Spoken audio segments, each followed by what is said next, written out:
Hello and welcome to Orchids 365, and if you have been here for a bit, welcome back.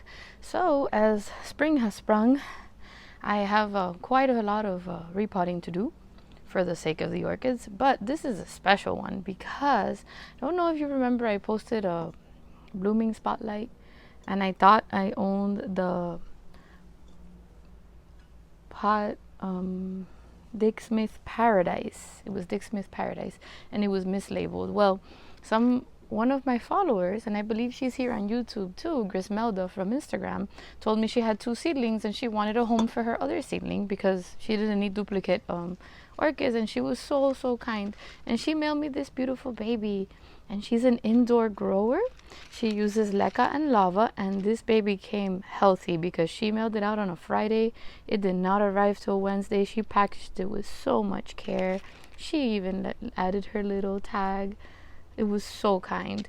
So what I want to do is, because she has the wick system and she grew with the grow lights indoors, I need to adapt her to my environment so that she can stay happy and healthy. So I had this pot that I had purchased from Just One More Orchid, and it seems to be the perfect fit. So I'm gonna go ahead and do a quick little repot on this, okay? So first things first, my mix: lecca, styrofoam, lava rocks, and I buy the Greenwise hardwood lump charcoal and I chop it up. And this is my mix. This is what works for my Cattleyas and my dendrobiums, especially in the rainy season. It has some bark, very little bark. Remember, I'm an outdoor grower in Florida. Once it starts raining, the humidity and my orchids, I don't want them sitting in all that mush and developing rot or anything. So remember, what works for me might not work for you, okay? This is what works in my zone, 10B, okay? So what I want to do is, I'm not wearing gloves. I always tell you guys to wear gloves, but I don't know what I'm doing when I do put them on. Now, as you can see, she's going to fit quite snug right there. So I'm going to just put a bit of my mix in there and see if she even needs it. But I just don't want her to fall right through. So I'm just going to give her right in her, where she's sitting in, a gentle little pool, and so I don't want to harm her.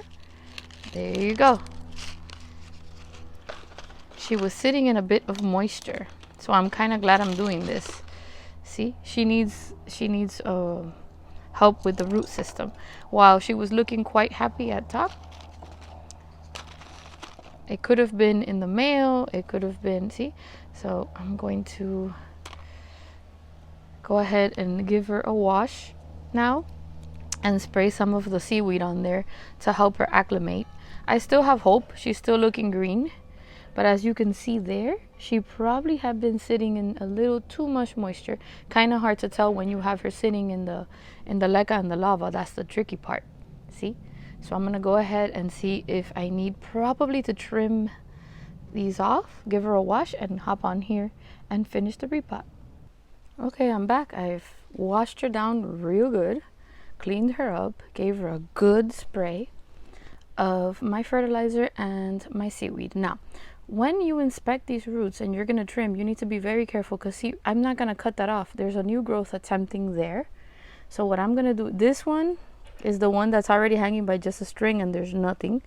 So I'm gonna go ahead and snip that one. Oof, she was on the verge of just, I don't even know. Very mushy. See that? I am so glad I'm doing this right off the bat. So we will keep our fingers crossed. I think that I can help her out because she's got these new roots here. They were already gonna start, look, see that? So we're gonna add this to the rescue group, and I think she will be okay. I'm gonna try to keep her as dry as I can.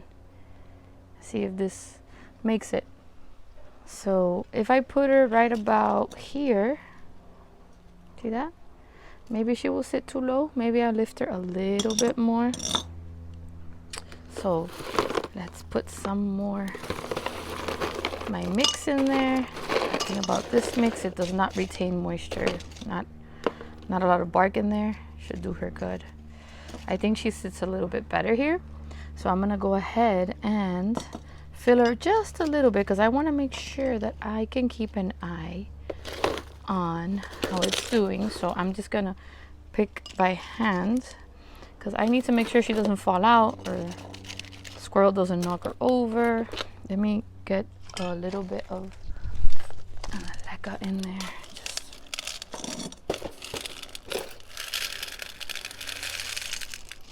Just to help her sit in place. There we go.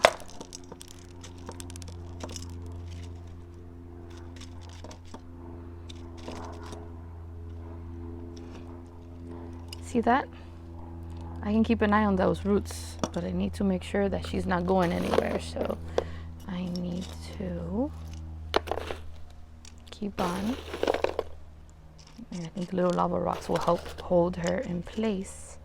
And then I can keep an eye, make sure that that stays out as much as possible so she can dry.